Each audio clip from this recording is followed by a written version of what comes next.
I'm joined by Mauro Cozzi, co-founder and CEO of Emitwise. Thank you so much for joining me, Mauro. Hi, Daniel. Thank you so much for having me.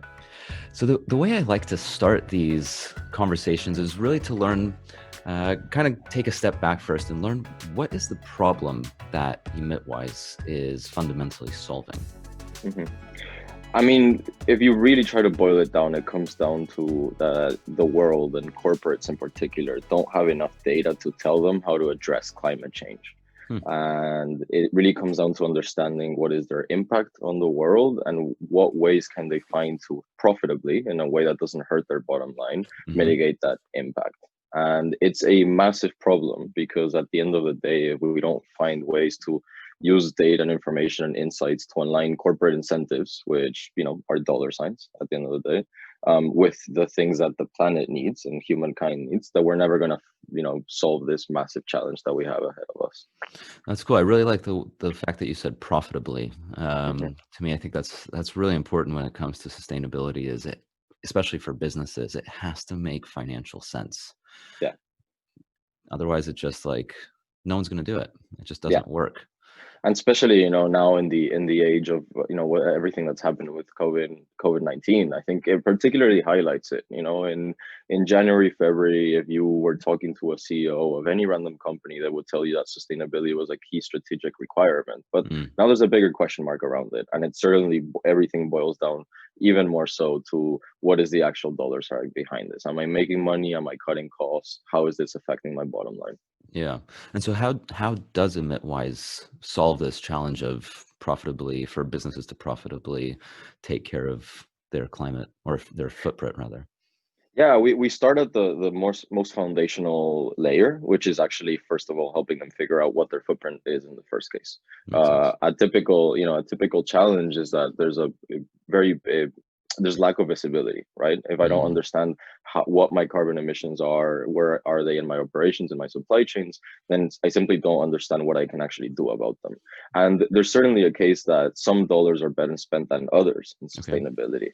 Sometimes it's better to spend on making your packaging greener than in switching one of your offices to solar, for example. It might have a way greater delta of impact in terms of emissions reductions for the same amount of investment, right? And so I we see. start with that information layer to help inform those decisions, essentially. And so Emitwise, that information layer is Mhm. because Emitwise is a software.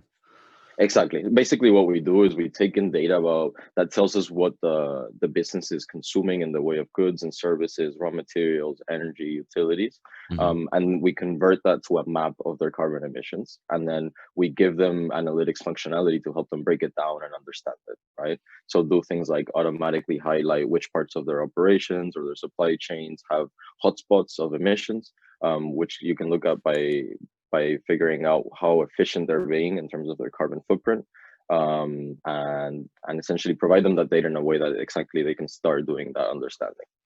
Wow. So that's so I mean you mentioned supply chain. So that means that you're going Yeah.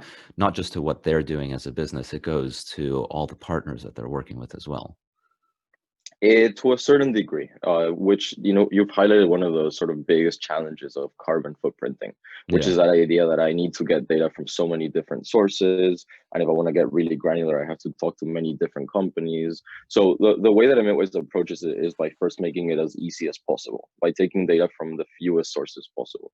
So, for example, I can figure out your supply chain emissions by just looking at what you're spending money on and then trying to identify the different suppliers that are coming up that are invoicing you and trying to map the emissions associated with them.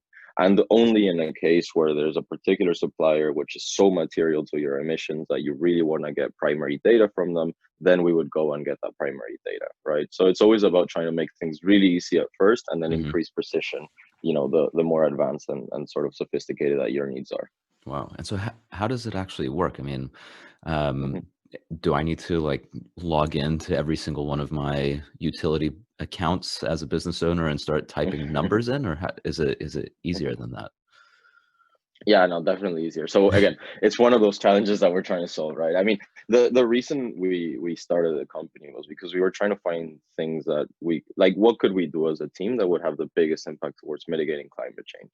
And we were going around and asking companies this question, like, what can we do to help you? Where would you spend your dollars in sustainability? And we found that that they didn't have that understanding, and then we started digging in and we found that the reason they didn't sort of like broadly as businesses have good understanding of our environmental footprint is because the way of doing carbon footprinting today is so manual and tedious and broken and such a big resource burden. So we wanted to come to it from the complete opposite side, right? Like today it's something that takes a lot of manual work on massive spreadsheets. We wanted to make it a thing of like just a couple clicks and you're good to go, right? And so the most basic way to get started is that you just give me a feed of your financial transactions, which you can either do by plugging in an API directly if you have one of the more common accounting softwares, or you can do by just giving me a download, which is a CSV. You Hmm. can send it directly through an email, whatever is easiest for you as a customer, right? And then there's a couple of systems like that, depending on the nature of the business, which we might want to plug into. So for example, if you are, let's say, a manufacturing business, it's very typical that you have some sort of waste management system, which once again, we'll just look to plug in directly. But the idea is that we plug in directly and take in the information directly so that you as a user don't have to do anything. You don't have to go and type anything in. You don't have to change any numbers. It sort of just like magically happens, you know?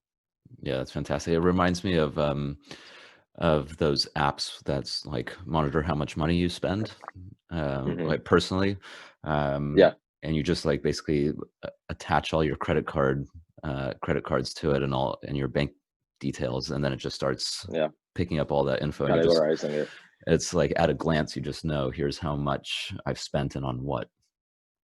That's actually a very good analogy, to be honest, because it is a very similar process, right? And I'm sure in the back end they work in relatively similar ways. It's about looking at something and trying to understand what it is, using a little bit of code magic. Yeah, exactly. Auto magically. Yeah. And so what is carbon accounting? Because I mean, the word accounting Mm, sounds like finance and basically counting yeah. stuff, really. Yeah. So carbon accounting is just that process of trying to sort of, following a established methodology and using a rigorous process, understand what are my carbon emissions. The reason that there is sort of like a field around it is because it's one of those things where you need to follow a lot of rules about what assumptions you make, what data you use. The most basic way of explaining it is I'm a business. Mhm. I buy a gram of copper. I need to understand what is the carbon footprint of that copper. Well, that might vary a lot depending on the location from which I purchased it.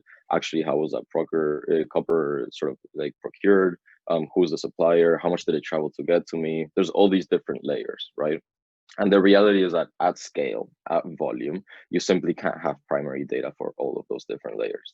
And so you have to make assumptions. You have to make assumptions that what is the average CO2, of a gram of copper from Latin America versus I from see. China, whatever that might be, right? And so carbon accounting is that process of taking all the information, converting it to a carbon footprint equivalent is a sort of like technical term, CO2e, but Mhm. doing so in a way that people can trust that the path that you've taken is reliable. And as with many other fields, it has its it does, like, some things are great and some things are not so good. Unfortunately, the way that it's been defined up until now, because it was carbon accounting was mainly done just for reporting purposes. It has never been done with the idea of I'm going to actively use this data on a continuous basis to manage things and to understand things continuously. And therefore, there are some trade-offs in terms of precision and accuracy, and the complexity of doing the process, which are really not great for sort of like what we see to be the next generation that is required from carbon footprinting, which is, of course, the areas where we're trying to push the boundary a little. Yeah, I think one thing that I'm thinking about as you're talking about is this, and I guess this taking a bit of a step back, but this Hmm. idea of just starting with monitoring, Yeah, and how important that is to making any changes. yeah. Because it's kind of like when you're losing weight, or even with your finances, going back to that, you need to know where you are now. Mhm. And I guess that's what you were mentioning about just the accuracy of the data. It's really important Yeah. to have a strong and accurate baseline. So that way, when you Hmm. start making tweaks and shifts around, then you're Hmm. actually able to see what is changing and what's working. And that frequency is something that is really new to this field. Mm, Like, unless you're one of those companies that are the most sophisticated in the world when it comes to sustainability, the big brand names that come to mind, yeah. you don't have this data live. You probably see this data once a year. I can't tell you how many Mm, times we talk to heads of sustainability that tell us that they'll set that one target, and at the end of the year they'll sit around the table and see if they hit the target or not and try to figure out why. Right? There's like this notion of continuous improvement that you see in virtually every other part of business. yeah. You don't see for sustainability.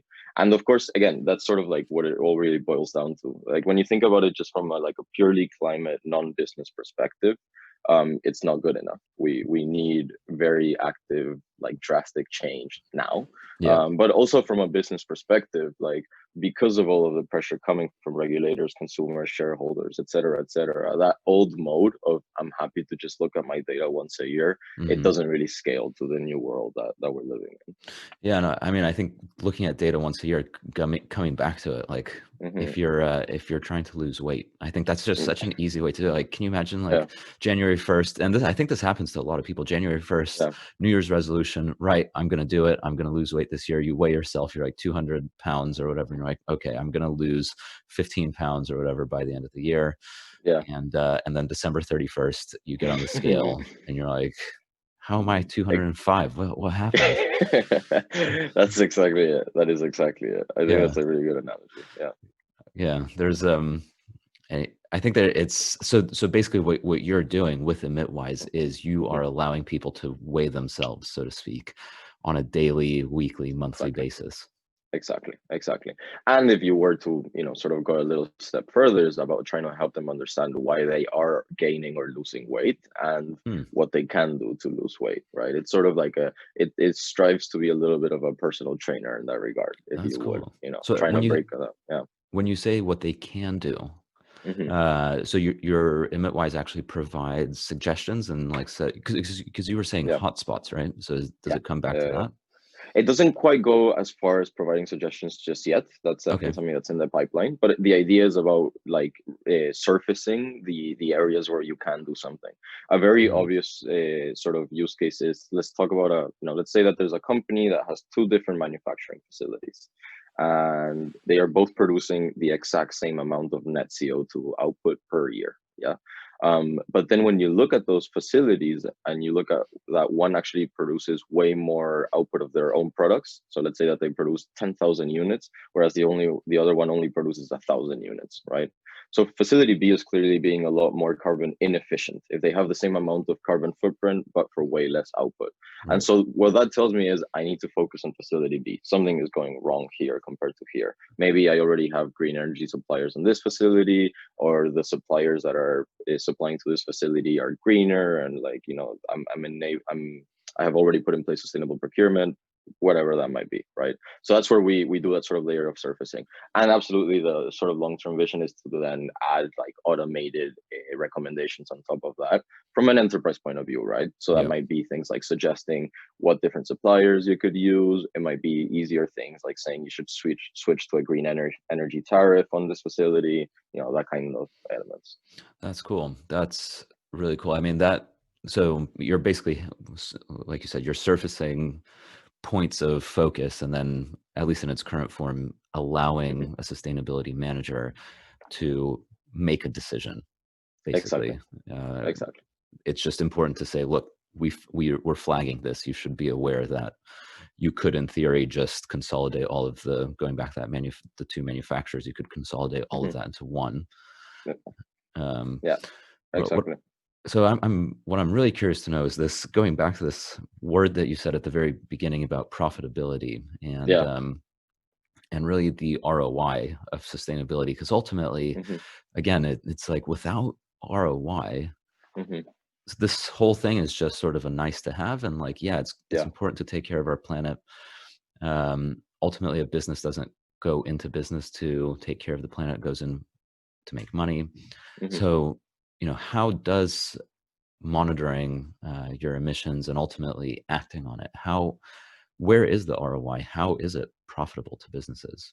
Yeah, and there's sort of a couple different vectors. The ones that we're focused on these days are anything that's related to cost cutting or revenue generation, right? Okay. So from a consumption point of view, a lot of like the bigger, sort of more sophisticated sustainability business in the world have done a lot of work of proving that for every ton of CO2 that you reduce and communicate that to your end consumer, you can gain X percentage of sales, essentially. And Really? typically, yeah, and this is Hmm. interesting because obviously it has to be for the same price point of product and all of these different things, right? Like people don't pay more for a greener product typically at scale. Yeah. It comes down to just essentially what it comes down to is protecting your revenues as a producer from my competitor, in the case that my competitor were to go out and try to like position themselves as green, right? I see. And yeah, so that's one element in terms of increasing sales or protecting sales by differentiating yourself.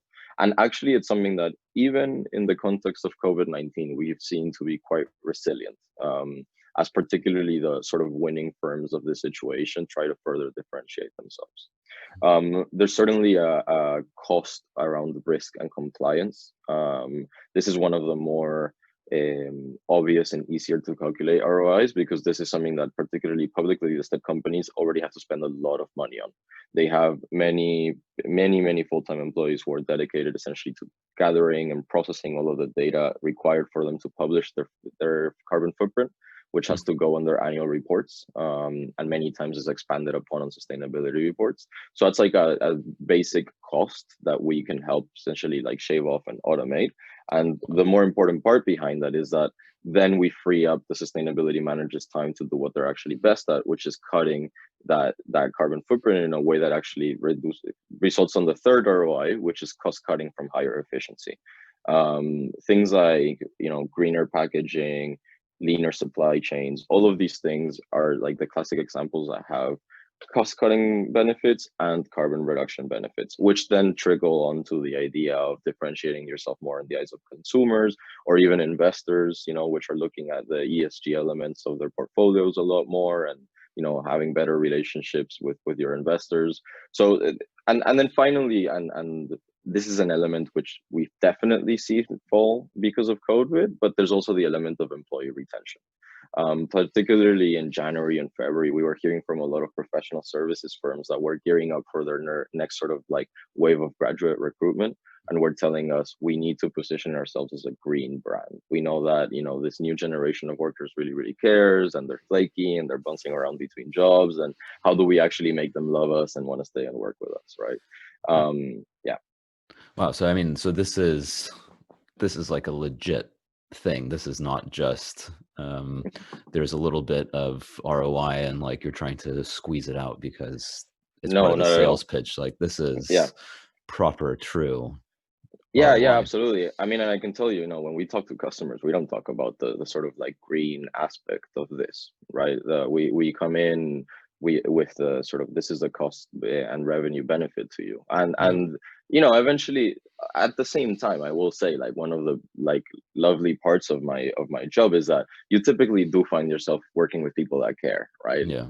If you're a head of sustainability, you likely ended up there because you really care about the planet, and you care about the work that you do, and that is nice, don't get me wrong, but even then, that with those people you have to help them make the business case for their boards and for their sort of chief executives and whatnot, and so yeah, it comes down to like large, six figures ROIs per deal. It's not just a sort of like a nice to have, right?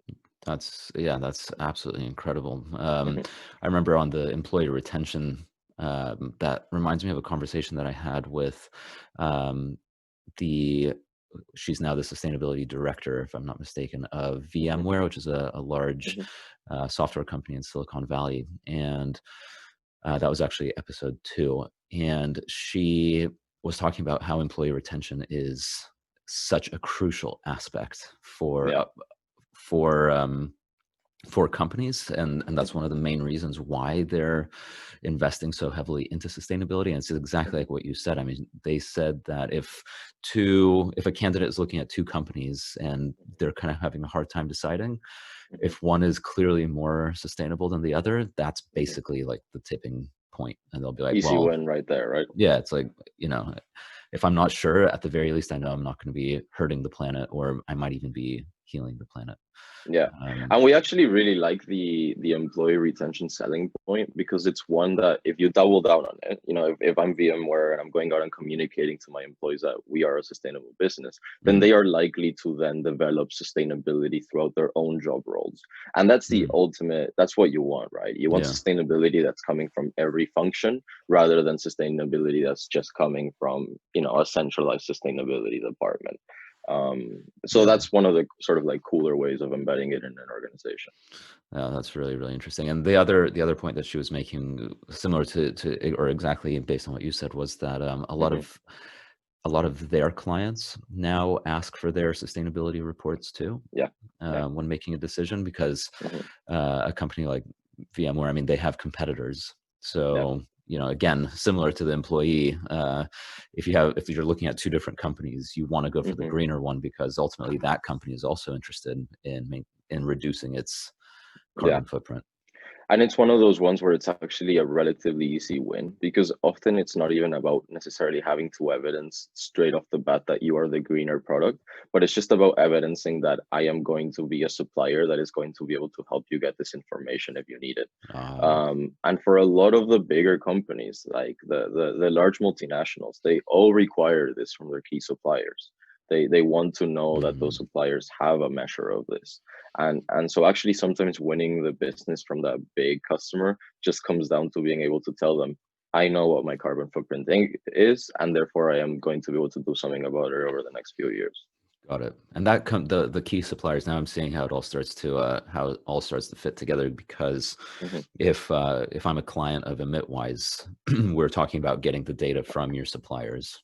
Hmm. That's one of the reasons why it's so important to get suppliers who are willing and can easily provide that data, so that you can plug it into Exactly. Emitwise. Exactly. That Exactly. makes sense. And so, what about the reporting? I mean, is that Hmm. I'm imagining you. I mean, you have your dashboard. Is there some, because you were Hmm. talking about, like, basically shaving off cost from having to create all of these reports. So, are the Hmm. reports really? I mean, what do the reports look like? Yeah, yeah. I mean, look, when it comes to the actual sort of visual aspect of the reports, that's something that the company always wants to keep on their own side. It's a kind of thing where they have their graphic designers and they're going to put it on their beautiful, PDF with a Yeah. happy person smiling on the side of the page and all that stuff. We take care of the bulk of the resource sink of reporting, which is actually the data collection and the calculations themselves. This is very much a case where you'll often find that the data collection comes down to, there's a technician walking around from factory to factory, taking down meter readings and putting it down on pen and paper, and then sending it to a centralized database, and many steps like this, right?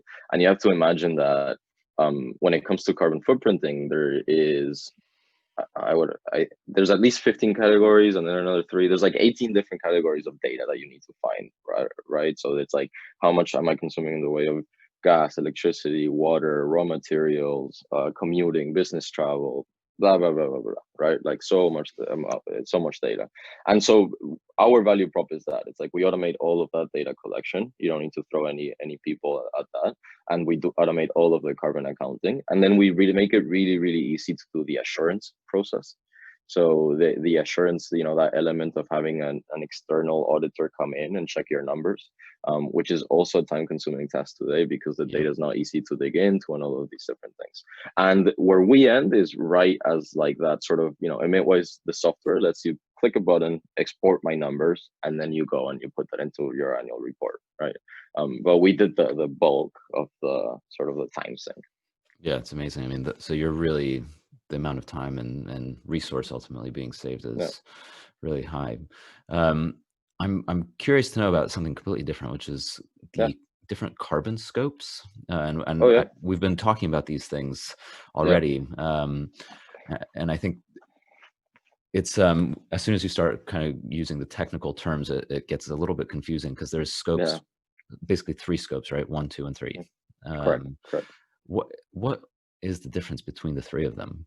Yeah. This is why I was being hesitant about the number of categories, because scope 3 has like 15 categories, but then scope 1 or 2 are basically just 1 or 2 categories each. I see. Basically, this is, a proper carbon sort of accountant or sustainability manager might not be extremely happy with my boiling down definition, but I'm gonna try to keep it simple. I'll be happy with you Essentially, boiling it down.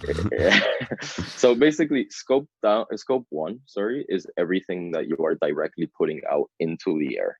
So if I am burning something like gas or coal, and that's having direct to air emissions, that's my scope 1, right?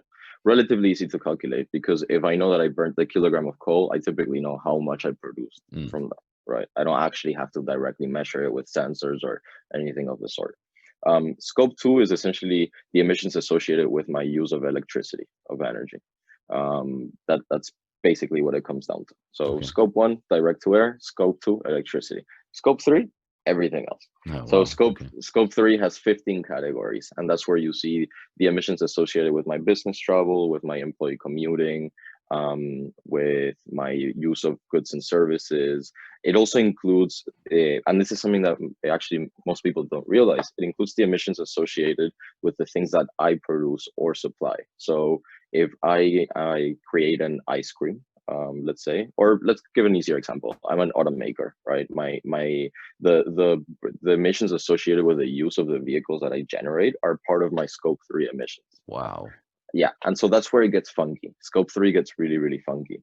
In fact, all or most regulation around reporting your carbon footprint, and certainly all carbon taxes and all these different ways of pricing carbon, are only affecting scope 1 and 2. So direct to air and energy related emissions. Mm. And that is because scope 3 is really hard to regulate, because there's the crossover of boundaries and double counting problems and all of these different elements. So Yeah. I'm guessing that for many companies, and I would suppose it really depends on the industry. hmm For many companies, the vast majority of their carbon emissions are scope 3. Yeah. Yeah. In fact, I don't remember the number of the tip of my tongue, but it was something like over 70% of emissions of the average business are scope 3. Yeah. And Classic and of course, 80/20. yeah, exactly. And the what that is will vary drastically depending on the kind of company that you are, right? If Right. you're a professional services firm, it's likely that your business travel is the bulk of your emissions, aside from maybe Mm. the energy used in your offices. But yeah, that's where you can get really in, like, start doing some really interesting stuff. Like at the end, so you were talking about how VMware's customers care about their emissions, right? We've actually seen a lot of professional services firms saying that they want to help their customers reduce their own emissions, because then that also helps them essentially have carbon sinks, is it's called, through their scope 3. If me as a professional service firm, I am helping XYZ company reduce their emissions, that becomes a sink of carbon from my services. And there's all these interesting different elements. The how the carbon scopes have been broken down, like, as with everything else, has its pros and cons. Yeah.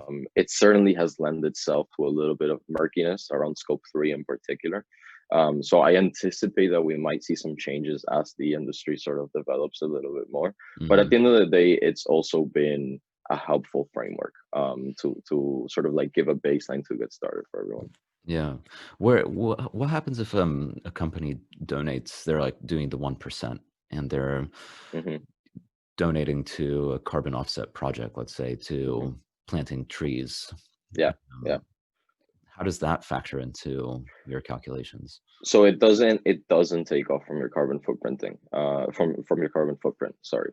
So if you buy carbon offsets, that doesn't make you actually, according to, so what we follow and what like every major body in the world follows, it's called the greenhouse gas protocol, the GHG protocol. And Hmm. according to the greenhouse gas protocol, buying carbon offsets does not actually take away from your carbon inventory, as it's called. Sorry, a lot of technicalities No, flying no, no, around it's here. okay. I'm just um surprised to hear that. Okay. yeah. And actually, Daniel, I'll tell you what, I and I say it's this is not my opinion. I am following the opinion of the leaders. Think that's a great thing, because it focuses on what really matters, which is Yeah. actively reducing emissions. Hmm. Offsetting is a very important part of the puzzle. We definitely need it in the short term, and it's great to see so many companies devoting themselves to do it. And at the end of the day, there's a great consumer related incentive towards offsetting, because if you can say that you're a carbon neutral company, it definitely increases sales like straight off the bat. That makes Um, sense. In order but to, when it comes down to, I was just going to finish. Yeah, when it comes down to your actual carbon footprint, if you really want to reduce it, you have to go and cut it directly from your yeah. operations. Yeah, yeah. Now that once you said carbon neutral, Hmm. I see what you mean. It doesn't, in order to be carbon neutral, you first have to Hmm. have carbon, and then you have Yeah, to have a yeah, negative, and then that's how you become yeah, neutral. yeah. So yeah, if you're emitting 100 units, whatever that is, of carbon, Hmm. by offsetting, you're not actually now emitting 90 units. You're still emitting 100, is what you're saying, Exactly, and you're exactly. just. Uh, I see. And so does Emitwise look, so do you track that at all? Is that something that can be plugged into? Yeah, I mean, essentially, we help customers really easily offset if that's what they want to do. Part of our ethos is sort of like reduce as much as possible, offset if required. Yeah. And so we have a couple partners that we connect them with. Eventually, sort of like part of the product roadmap is just to put a button that's like offset this amount of emissions, but we haven't quite gotten there yet. Hmm. What kind of clients do you typically have? I mean, are they mostly really big companies, or Hmm.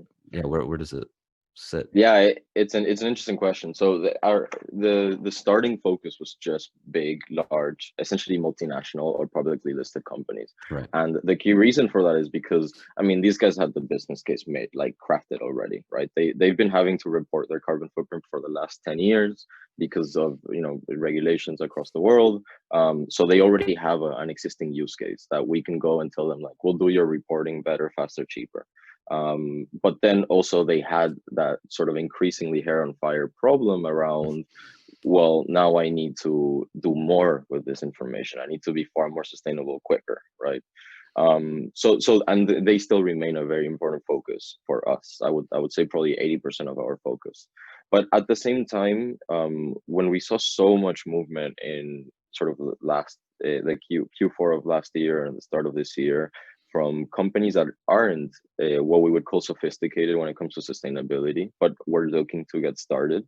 Still medium-sized businesses with a couple hundred employees or so, but not necessarily publicly listed, not having any regulatory pressure. We're just like following this wave of interest from consumers. So we thought it was really important to start serving that part of the market as well for Mhm. two major reasons. Number one, important to make it easy for them so that they can actually do something about it. The worst thing that you could do is take interest from a business to be sustainable and shove it in hundreds of thousands of dollars of consulting fees and then not give them Yeah. any value out of that. But second of all, because we also see a very important business opportunity there, that those businesses hopefully will then scale to become as sophisticated and have the stringent requirements of the bigger ones. So we basically have two offerings, one which is for that large enterprise and one which is for which we call Emitwise Starter, which is for those companies that are just getting started. And as you can imagine, the price points are very different and the level of complexity of getting started is very different. But it's the underlying value proposition is the same. It's Hmm. will automatically show your carbon footprint so that you can do something about it. Yeah. That's cool. And from a results standpoint, Hmm. eh, have you started seeing companies actually, that just I don't know if you're able to kind of on a grand scale see all the data Hmm. that's being plugged in Hmm. over your portfolio of clients. Hmm. Um, are you seeing any sort of like slow and steady decline of certain uh, KPIs? But not to the point where I could tell you, oh, it's certainly because they're using our data to reduce Okay. that I've seen this decline. I mean, I think it's important, Heather and Daniel. We're less than a year old, so it would be frankly bullshit to assume that we are already enacting that level of change, because the reality is that even for the easiest of wins, they require a little bit of change management within the organization, all Hmm. these different elements. What I can tell you is that the COVID related footprint decrease is absolutely massive. I don't know if you saw this fact that I read up on last week, from a post I saw on LinkedIn about that. Apparently, the decrease that we're seeing due to COVID in carbon emissions is at a global scale, is the amount of emissions reductions required to maintain that 1.5 degree temperature reduction mark to Wow. align with the Paris Agreement, which is basically the amount that is required to avoid like severe climate impacts. I don't want to use the word catastrophe because that's more on the 2 degree mark, but and for me that fact was insane because it tells us that if we really want to avoid the worst of climate change, this is the level of transformation and action that is required from us. It's halting flights worldwide and people not driving into their offices and all of these different things. And I think that for me has, if I'm honest, really put a fire under my ass over the last week. Yeah.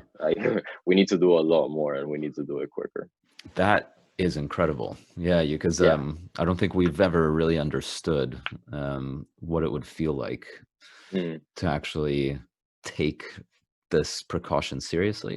yeah. Um, Yeah. and if this is what it's like, I mean, that's really intense. It is, and it begs the question where how can you actually find this level of reductions in a way that is not disruptive for the economy, right? Yeah, Because let's face it, it's not like this is sustainable either. right. At the end of the day, one of the major reasons that fighting climate change is very dear to my heart is not just because of the love of nature and the planet. I think the world will survive without us. To be frank, I think it'll be Absolutely. Yeah. just fine. It's really about the impacts that it has on humans at the end of the day, Hmm. and this level of economic activity is also clearly not good for humans across the board either. But we need to find a way to make both meet at the middle, essentially. Yeah. Yeah, it's a really interesting question because you're absolutely right. I mean, it is ultimately where the reason why this is so important is for human survival Hmm. because the planet is very resilient. It's gone through Yeah. all sorts of crazy things over billions of years. So yeah, I mean, how do we make sure that we're able to continue to thrive as humans on the planet while also maintaining a healthy living space Yeah. for us? And Yeah. I think that, yeah, it requires basically living in kind of in harmony with nature Yeah. because that's just the way it works. You have to find that, like you said, balance Hmm. where we can do our thing and the planet can do its thing and we work Yeah. together. Totally. Yeah, and it's crazy because I think in order to get to this point where we're just, I mean, everyone's in lockdown, no one's going out, no one's doing anything. In order to Hmm. get back to where we were, like 3, 4 months ago or 6 months ago, Hmm. um, and as far as economic activity and to maintain this level of CO2 emissions, like Hmm. the tech needs to evolve so rapidly, Yeah. and Yeah. it needs to become mainstream Yeah, and everywhere. this is also something that is sort of like part of the like original hypothesis of Emitwise, that we don't see ourselves as a silver bullet. We see ourselves as a time buyer, to be honest, Mm, to buy us enough time to find those disruptive technologies. Like as a part of that notion of when we were starting the company, we were asking ourselves, what can we do given our skill set to have the biggest impact? And at the end of the day, we know that there's many other vectors of impact that you could have. For example, carbon capture, incredibly important, right? But it's just not something that our skill set matched with, right? Like we don't have PhDs in carbon capture or nuclear energy or whatever that might be. yeah. But and we think that's so important. Like and so we are buying out time for those scientists out there working on those like extremely important disruptive technologies to have an extra hopefully 10 or 20 years to be able to find them.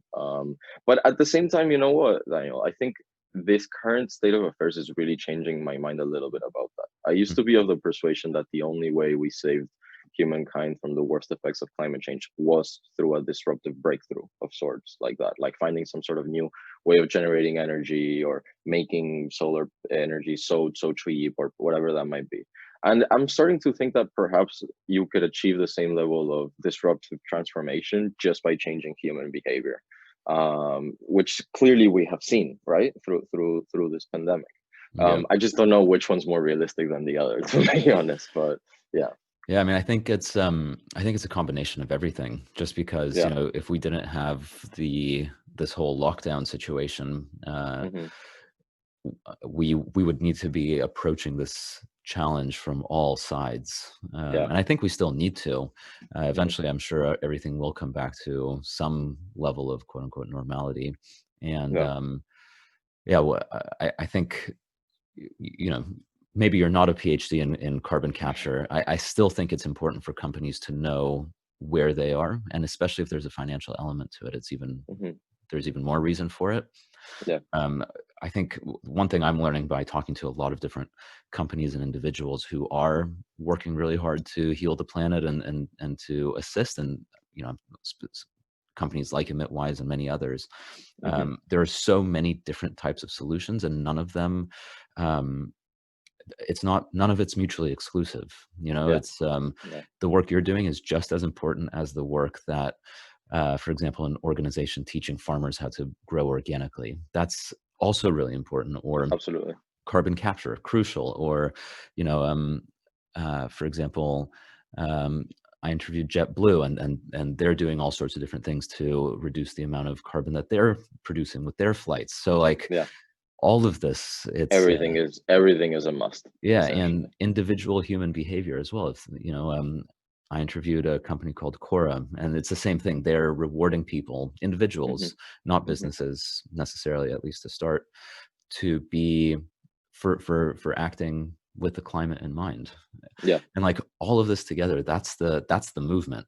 That's the Um, movement. Absolutely. Absolutely. I think that that place where we can have everything ticking towards it. And something I always like to say whenever I mean, I've gotten annoying at this point, but if I'm talking to my friends or to colleagues or whatever it might be, I'm always saying, you know, what are you doing today? Like, it doesn't matter what your job is. It doesn't matter if you're a marketing person at Facebook, if you're a, you know, whatever it is, you can always be doing something. And mm, that, I think that point where we all get to the idea that like climate is sort of like a KPI for everyone and everything all of the time, yeah, then we're in good shape. Yeah. absolutely. Yeah, and Yeah. let's see how we get there. Yeah. Yeah. Yeah. It's a big ask, I think, for a lot of Yeah. people. Yeah. Because amazingly, I don't think that many people care. There's like this Hmm. core group. You're Hmm. included. I'm definitely part of it too. And like Hmm. all the sustainability managers, like you were saying, they obviously care about the planet. Hmm. We're like the ultimate fanboys, Hmm. or the, you know, the ultimate fans. Um, how do we get everyone else to care as well? Yeah, and it's such an important question then, because at the end of the day, there is also a massive element of sort of privilege around all of this, right? The Yeah, reality is that like the developing world, even if they wanted to care, simply can't afford to, right? And I think there is a huge amount of responsibility on us and particularly on the wealthier corporates and governments to then pass on those quote unquote carbon savings or whatever to the developing world, because the yeah, reality is that we simply have to acknowledge that independently of people's ethos and beliefs and interests, if they are going to have to choose between eating or making an extra dollar as a business and the climate, they are always going to choose the dollar or the food on the table, right? yeah. So yeah, I think that is a very important part of this discussion as well. Absolutely. You mentioned that you like to ask everyone, or all your friends at least, what they're Hmm. doing. So Hmm. what do you personally do? I mean, aside from Hmm. Emitwise and everything Hmm.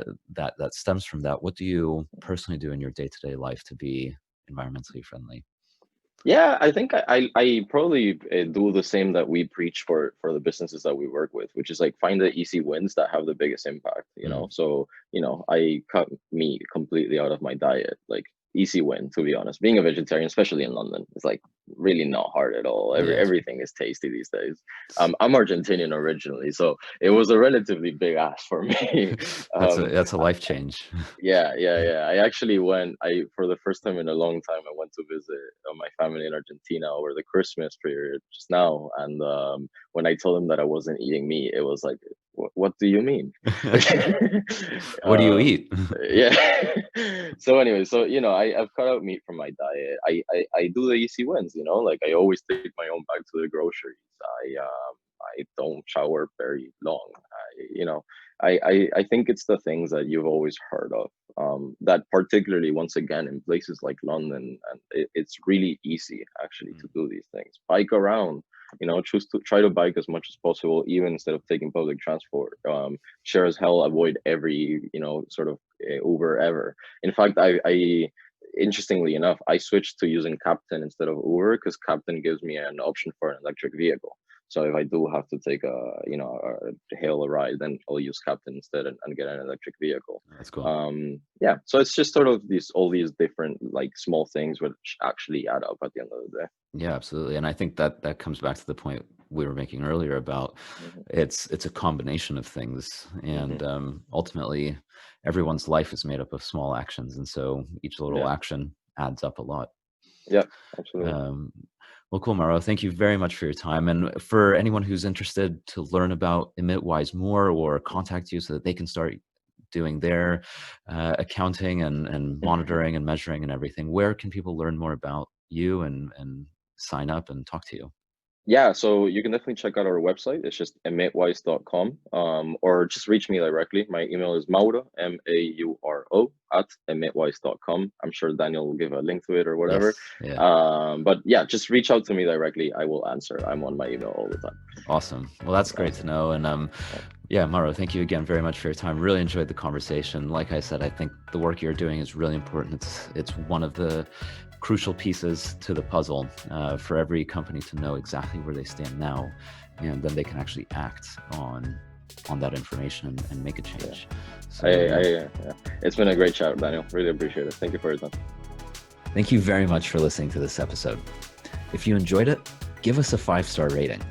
And also, please subscribe, whether on your podcast app or on YouTube. And that way you can be the first to know about new episodes. Thank you very much, and talk to you soon.